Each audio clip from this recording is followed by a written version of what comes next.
네, 안녕하세요. 반갑습니다. 보영모의 김성욱입니다. 자, 오늘은 리더에 관한 얘기를 하려고 그래요.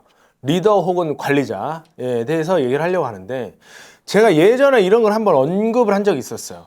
이제 예를 들어서 보험회사에서 이제 관리자가 되면 그래도 회사에 이런 사람을 이제 앉힐 때는 최소한의 기준점이라는 게 있어요. 최소한의 기준점이 대부분 다 이제 좀 성격적인 거랑 이게 이제 인격이랑 좀 연결되는데, 이제 성격적인 거, 그다음 이제 중요한 게 실력적인 거, 이런 거를 좀 보고 보통 관리자에 앉혀요. 그렇게 해서 관리자에 앉혔기 때문에 그래도 설계사님들이 관리자한테 이제 얻어갈 게 좀 있다라고 제가 표현을 했었었는데, 이게 요새 보니까 좀 이게 많이 깨져 있어요. 지금 주위에 보니까. 무슨 말이냐면, 사실은 보험 설계사가 보험 일을 시작하고 나서 이 관리자 또는 이제 나를 좀 리드해주는 사람이 굉장히 절대적이에요. 그래서 어떤 사람을 만나느냐에 따라서 좀 잘 될 수도 있고, 아니면 반대로 아예 독이 될 수도 있어요. 근데 이런 케이스가 요새 좀 많더라라는 거예요. 무슨 말이냐면은, 예전에는 이제 관리자라고 하면은 이제 원수사 기준으로 이제 보통 이제 관리자가 이제 만들어지기 시작했는데, 원수사에서 지점장 하는 것만 해도 보통 진짜 대단한 거거든요. 그 다음에 지점장 하다가 단장, 그 다음에 본부장 이렇게 올라가요. 근데 이 주위에는 이상하게 명함만 파면 다 지점장, 단장, 본부장이에요. 정말 특이해요. 그 다음에 어떤 데 같은 경우는 어떤 본부장에 대한 최소한의 기준도 없어. 그냥 혼자 왔는데도 막 본부장을 시켜주고 이렇게 하는데, 그래서 이게 좀 약간 엉망이다라는 걸 솔직히 제가 많이 느꼈는데, 그러면 어떤 관리자가 그러면 뭐 좋은 관리자, 어떤 관리자가 이제 안 좋은 관리자 이렇게 말씀을 드리는데, 사실은 예를 들면은 조직은 없는데 혼자 관리자 명함 파고 다니는 사람이 있어요. 이제 아니면 뭐 조직이 한 명 있는데 혼자 지점장, 뭐 지사장, 뭐 본부장 이렇게 명함 팔고 다니는 사람들이 있어요. 이런 경우에는 조금 조심하는 게 좋아요. 그 사람들은 그냥 누구를 잘 가리켜서 성장시키고자 이렇게 된 게 아니라, 그러니까 단계를 밟아서 그 위치에 간 게 아니라 그냥 회사랑 어떻게 하다 얘기가 좀 돼가지고 그냥 막바로 지점장, 지사장, 본부장 이렇게 된 거예요. 그러니까 뭐 내용이 없어요. 내용이. 그리고 그 사람들이 진짜 실력이 없는 게 거의 대부분이에요. 왜냐면 실력이 있는 사람들은 오히려 설계사들이 안 놔주는 경우가 있어요. 오히려 안 놔줘. 어디 가도 막 따라다니고. 근데 회사를 뭐 솔직히 차린 것도 아니에요. 되게 이제 조그맣게 하고 막 공유 오피스 없고 이런 데가 많은데, 여기서 그냥 혼자 뭐 한 명 데리고 지점장, 뭐 두 명 데리고 지사장, 뭐 본부장인데 밑에 세 명 있고, 뭐 본부장인데 지사장이나 뭐 지점장이 또 없고 막 이래 버리잖아요. 이런 경우는 솔직히 대단히 위험합니다, 여러분들. 거의 이건 배우러 들어갔다가 굉장히 이제 허송세월만 보내는 그런 케이스가 되게 많아요. 그 다음에 또 어떤 회사를 들어갔어. 예를 들면 저희 감탄 같은 경우는 좀 인원이 좀 많잖아. 여기만 해도 지금 100명이 넘었거든요. 인원이 많잖아. 근데 또 지점도 나눠 있는데, 내가 어쩔 수 없이 당연히 하나의 지점에 속할 수밖에 없잖아요.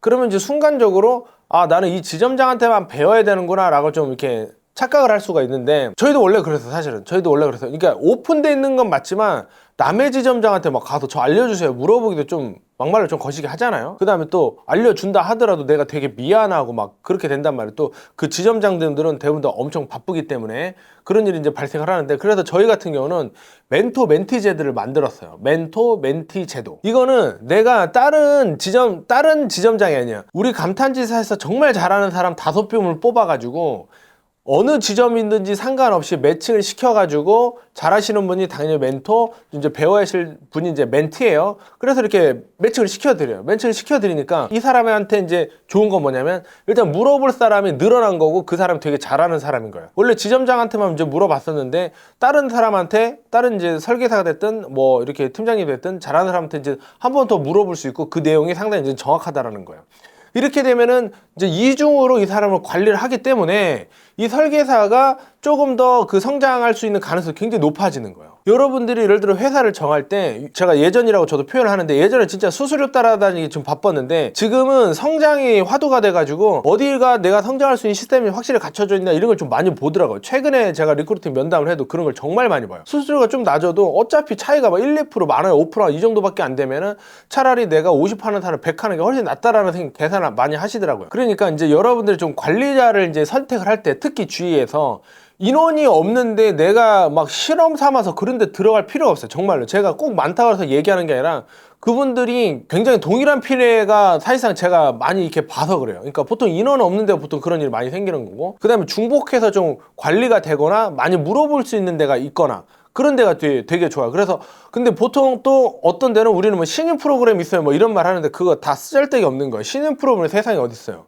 신인 프로그램 지금 없어졌어요. 원수사가 제일 잘 만들었었는데 사실 원수사를 다 포기하고 지금 그거 다 없어졌어요. 그냥 원수사의 신인 프로그램은 지금 다 세뇌 교육으로 다 바뀌었어요. 사실은 제대로 된 신인 프로그램이 없고 그냥 다 세뇌 교육으로 다 바뀌어가지고 큰 의미가 없다라는 거고, 그 주위에서 특히 뭐 신인 어쩌고 저쩌고 얘기하는데 그거 내용 들어보면 진짜 거의 진짜 본질이 거의 없는, 실체가 없는 그런 내용이 많다라는 거 여러분들 좀 인지를 했었으면 좋겠고요. 자, 오늘은 제가 리더 혹은 관리자에 대해서 말씀을 드렸는데 결국은 이 시스템이 없는 데는 그냥 공상일 뿐이다라는 거예요. 그러니까 여러분들이 어느 정도인지 시스템을 좀 보면서, 예전처럼 이제 수수료만 쫓아가는 거는 지금 한 템포 지금 바뀌었어야 돼, 분위기가. 그러니까 시스템도 확실히 여러분들 한 번씩 체크해 보시고 좀 이동을 하셨으면 좋겠다라고 여러분들께 말씀드리겠습니다. 감사합니다.